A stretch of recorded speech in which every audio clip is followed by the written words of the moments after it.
Okay, hello, this is Dr. James, and today we're going to talk about building a DC-DC motor isolation device so you can run filaments or something like that on a high voltage. For instance, if you have a vacuum tube, a lot of times the filament will be floating and you'll have to have it floating on top of very high voltage. And so here we are, here's our unit, and let's see, can we see that?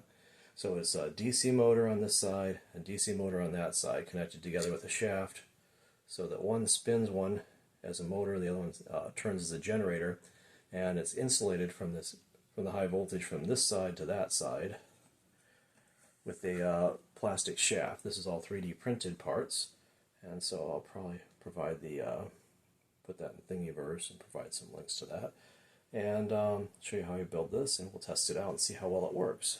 Very cool. So I just got these motors from Amazon, and I'll provide a link. I opened up the top already. Let's see. These are 24-volt DC motors. Okay. And let's take a look at what's inside. Okay. Those are some kind of mounting bracket. And here is the motor. And what else we got? Oh, it comes with a screwdriver. And some screws. Very cool, huh? Now let's undo the packaging. We'll take a look at what's inside here. Okay, let's take a look here. So we have some kind of mounting bracket here with the places for screws. And, oh, it's magnetic. Well, the motor's magnetic. Okay, so we can, I guess, mount this motor in there like so.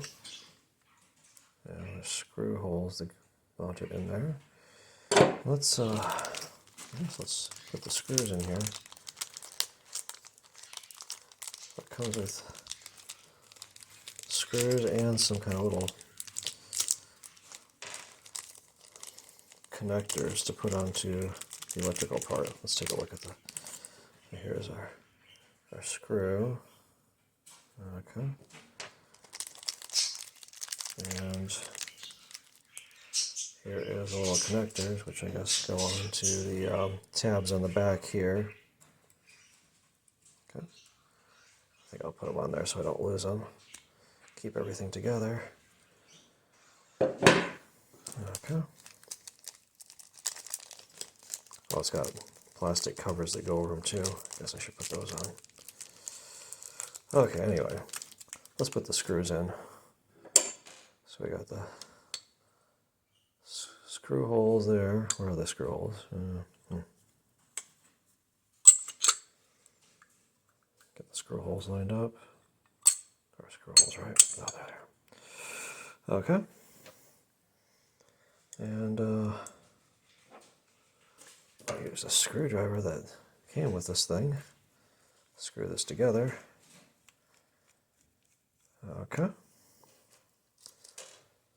And I think I will design, well, it's different. There's two different screws, huh? Well, anyway. Expect they have the same type of screw, whatever. Okay, let me get both the motors out, and then I'll maybe build a some kind of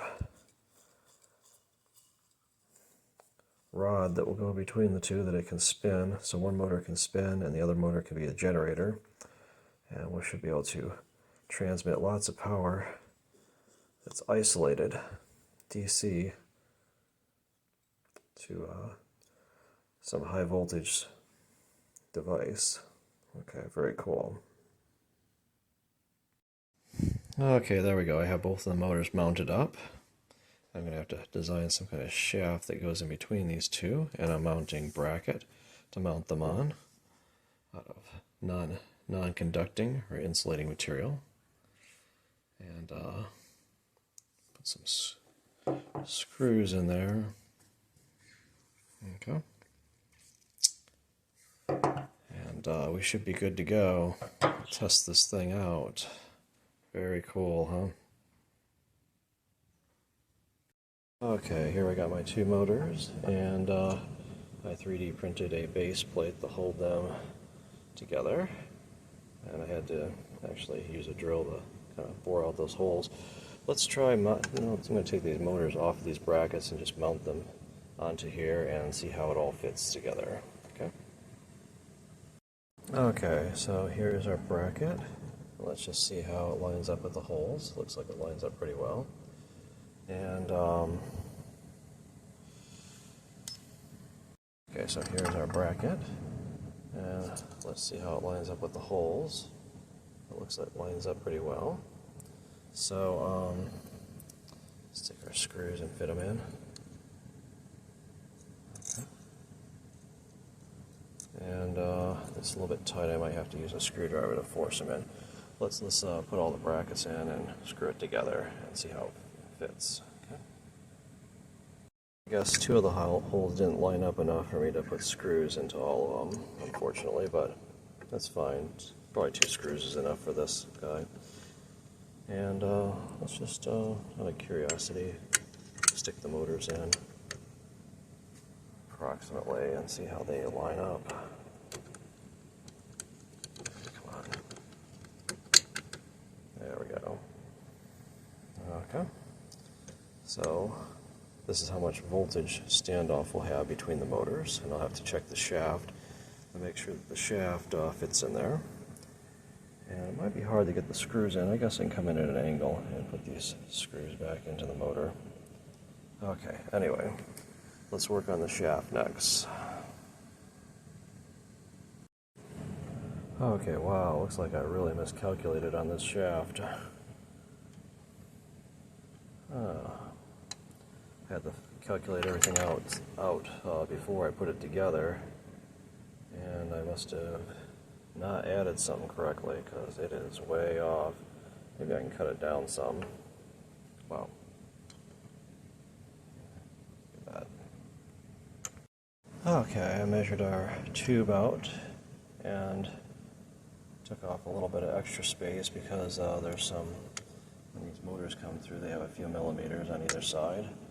And let's use one of my favorite cutting tools here to cut this, cut round things, a pipe cutter. Let's see if this works. Very cool, huh? Get that lined up and try to cut that. Okay, there we go. Just go around this part, like so. And then we'll crank it in and tighten it up, so. Like that. And then go around some more. Let's see if we can cut this thing in half.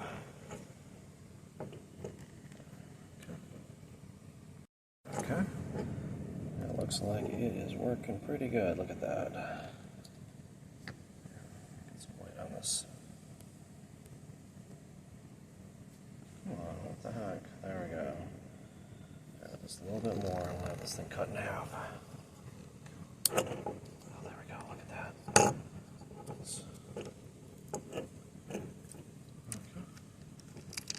Excellent. Oh, well. Anyway, let's try this on for size. Looks like it will fit in there pretty nicely. If not, I can always sand it down a little bit. Okay, very cool. Okay, I think it's time to test fit this whole thing together. And I ream both sides with a 5mm reamer, because these are exactly 5 millimeters. And let me just put the shaft in here, and it fits good over that motor. And we'll put this motor in, see if we got enough clearances and everything. And I'll have to redo those parts, I guess. So it looks like the motors fit, and it spins freely. And I think our device is getting close to being done. Very cool, huh? I'll have to glue this to those shafts, and I think we can put the other screws in the motor, last motor here, and it will be finished. We can test it out. Very cool. Okay, so This is super glue. It's not my favorite kind of glue because it's not super strong actually, even though it's called super glue. It just bonds really quickly and you don't have to mix two parts together. If you want something really strong, you should use epoxy, but okay, I'm going to try to put it out toward the end of the shaft because I don't want to get the glue up in the bearing there. Let's see if we can slide this shaft over there and get it glued on with enough clearance to spin still.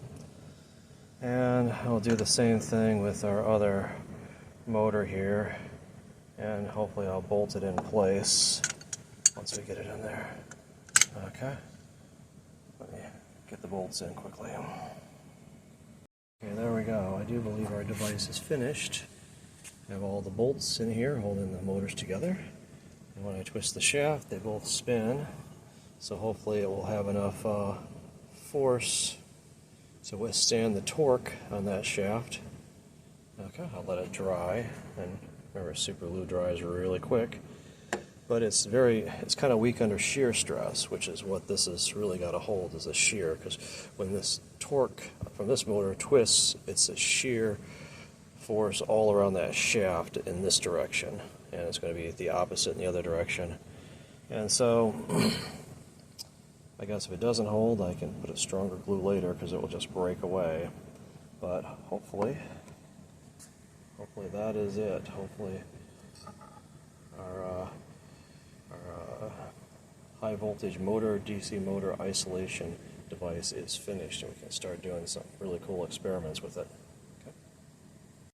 Okay, let's see what we got here. Okay, first test is I have a 12-volt battery back there that I keep charged with my battery charger, and here is our motor, and I got some clip leads here, and let's just test this thing out by turning it on and just seeing if the motor spins. Oh,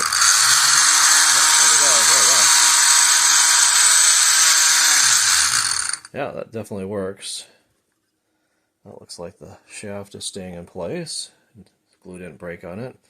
Beneath it is an isolation transformer that I was driving with a one of these induction heaters, and that works too, but I wanted to get some more power than that can put out. We'll test this thing and see how that works. Let me let's hook up a voltmeter to this and see what kind of voltage we're putting into it and what kind of voltage we're getting out. Okay, so I have my voltmeter here, right here, hooked up to the input motor here, and let's just hook it up to our battery, and we will see what kind of voltage we got. It's about 11.2 volts.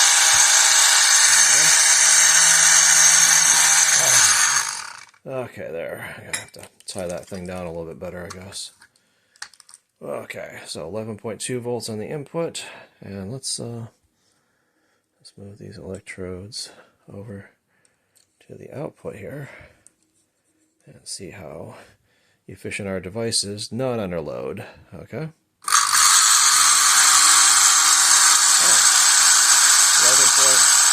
volts. Oh. Looks like the screws came out of my motor and flew someplace. I think there's one down there. Let me stick them back in. Thought I had it tight. Okay, we got a DC power supply here now hooked up to our motor. Let's get this going. I have the light bulb hooked up. We'll hook the voltmeter to the output side of this guy, and we'll just kind of bring this thing out slowly. Well, let's max this thing out. Okay, there we go. Okay, I'll bring up the voltage. There we go. It starts turning at about almost 3 volts, and we're getting about 1.7 volts output. Yep, light bulb starting to glow. 2.4 volts. There we go. Wow, this is really sounding fun here. 5 volts. Light bulb's getting brighter. About 4 volts on the output. Ready for liftoff. 7 volts. Got 5 volts coming out. Oops. 8 volts in, 6 volts out. We're about halfway there.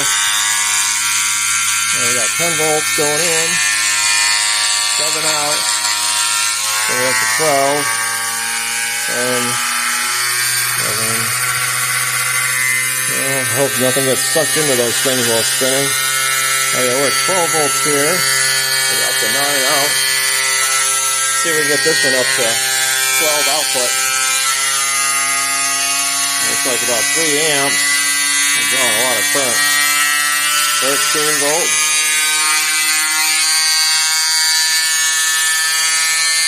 So that's about 30, 40 watts input. We multiply the volts times the current. 15 volts. There we go. What we got? Almost up to 12 volts here. That bulb's getting pretty bright. Okay, we got 16 volts input, 12 volts output. And that thing is really, things are bouncing around there. I wonder if we can go up higher. Let's bring it up higher. Holy cow. Got 18 volts input. Along with 13 volts output. That light's looking pretty bright.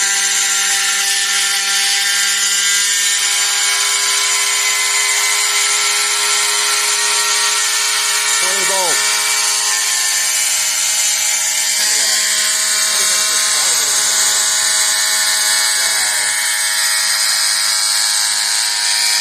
That's weird. Our voltage dropping on the output.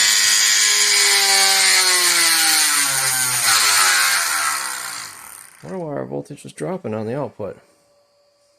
Did we break something? Is the motor getting hot? Oh, I don't know. That's never a good sign. Shall we bring it back up again and see if the voltage is going to recover? Or maybe we burnt out the motor, I don't know.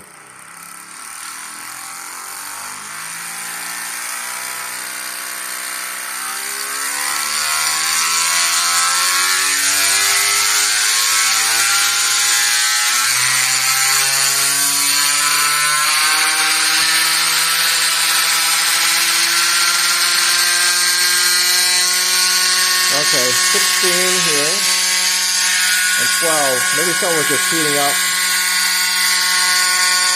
Okay.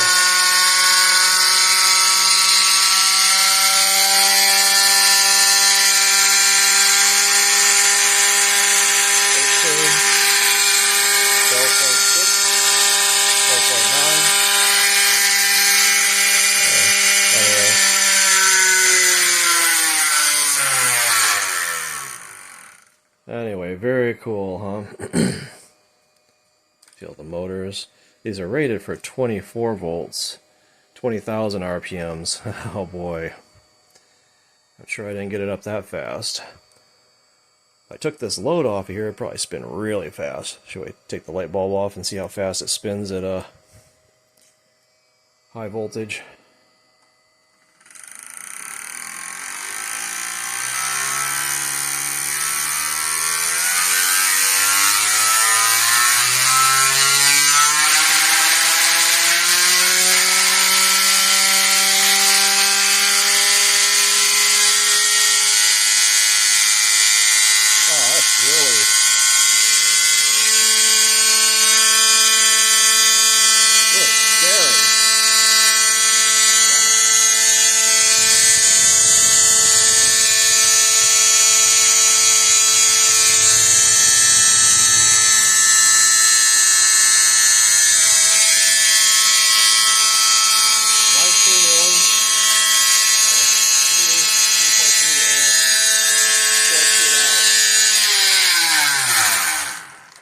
Okay, very cool. Oh, what a fun project. Okay, anyway, it looks like our high voltage isolator does work, and you could use it for filaments on your vacuum tubes or whatever. It's a little bit noisier than I thought it was going to be, and I'm a little bit concerned. The wires are kind of thin in there. If I load it up too much, it may burn out the wires inside the motor. So I don't know, I didn't expect it That was a 20-watt light bulb, and it was loading it down to about 8 volts. But I guess you can always put more voltage on the input side to pump it up again. You can try that out. Anyway. Okay, remember in electrical engineering, you always want to match the generator impedance, or your power supply impedance, to the load. Maybe we're having a mismatch in the load. Maybe if I do 2 light bulbs, and impedance is voltage divided by current, by the way. So maybe if I put 2 light bulbs in series, it will increase the impedance. Maybe the motor doesn't like drawing that much current through it. We can see if we can drive 2 of them easier. Let's check this out. Okay, this time I hooked 2 light bulbs up in series into the generator output. And we will try seeing what happens now. Of course, they're going to have half the voltage because they're going to share the voltage in between the two. But I still had voltage to spare. I wasn't up to 24 volts yet. Okay. So here we are. We're about 3 volts. And I can see it starting to glow. Okay. We're about 7. Oh, come on. Problem is everything starts to vibrate. Contact. 8, 9. Okay. Oh, come on. We'll need some bubble gum or something to hold it in place. So about 7 volts on those 2 light bulbs. With 10 volts input. Okay.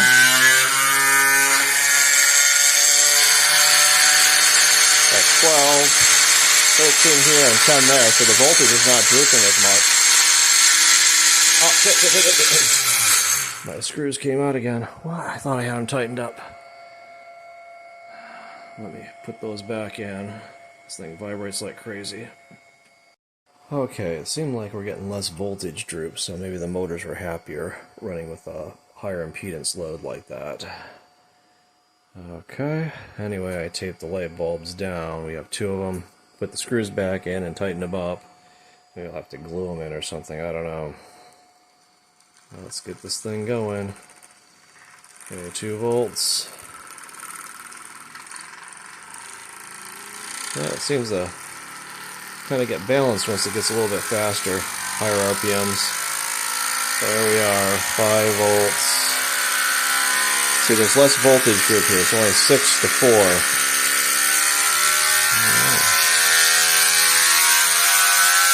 8, 9,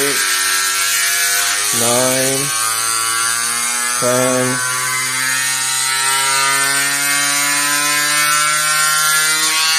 Well, 10 volts on the light bulb.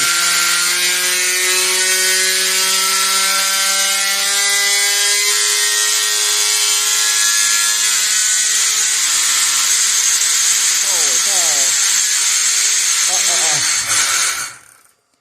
Those bolts won't stay in. Where did they go? Well, anyway. Oh, that's really annoying. I actually put some electrical tape over top of the bolts. I don't know if that will stop them from vibrating out, but maybe it will. Maybe I can just crank it up fast, get it up to full voltage before it vibrates apart.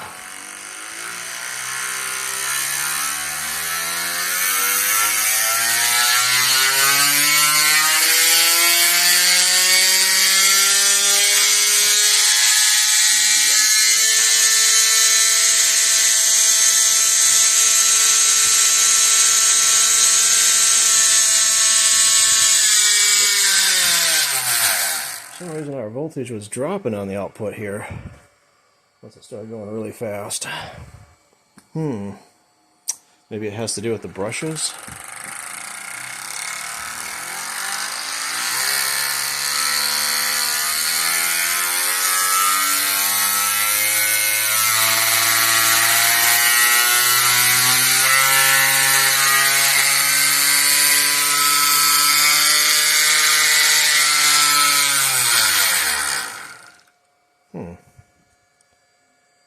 What is going on here?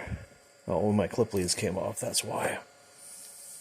Well, that'll do the trick. See that? The clip lead came off here. Okay, there. We got the clip lead back on.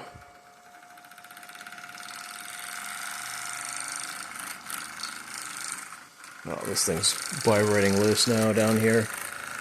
The motor's going to come completely loose.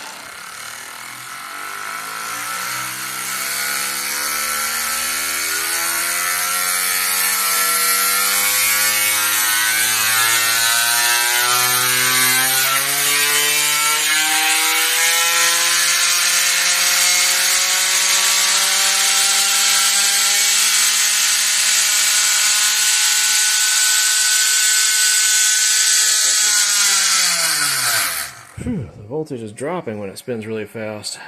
Anyway, I don't know. I have to figure out why that is. That's annoying. Oh, this is starting to vibrate apart.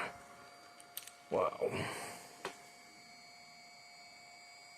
Anyway, very cool device, huh? It will definitely isolate high voltage and give you power on the other side. It looks like it's pretty annoying to listen to, though. But it's not going to break, that's for sure. You do something with the transistor. Transistors, they blow out when they're exposed to high voltage. This thing, indestructible. So you want something that you can depend on. I think this is your device here. Anyway, I'll be putting the parts list for Thingiverse in the description. And very cool. This is Dr. Janes, and thanks for watching.